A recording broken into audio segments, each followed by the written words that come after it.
Are you embarrassed by your landscape company's Google rating? Is it good, bad, or just plain ugly? You have hundreds, maybe thousands of happy customers. Where are their reviews? Google reviews? They're kind of a big deal. Not only do they impact how you show up in search results, you also might be losing opportunities because you don't have enough good reviews or a lot of bad ones. Hi, I'm Chad with Landscape Leadership. We've worked with some of the landscape industry's most amazing companies and have helped them get a ton of great reviews and to improve their Google rating. On January 26th, I'm partnering up with Dynascape to bring you a 90-minute workshop. We're going to be talking about how your company can drastically improve your Google reviews and your overall rating.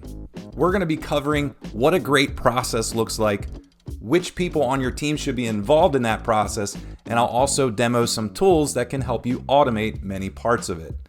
Here's to creating a great reputation for your landscape company. Registration is open now. Hope to see you in a few weeks.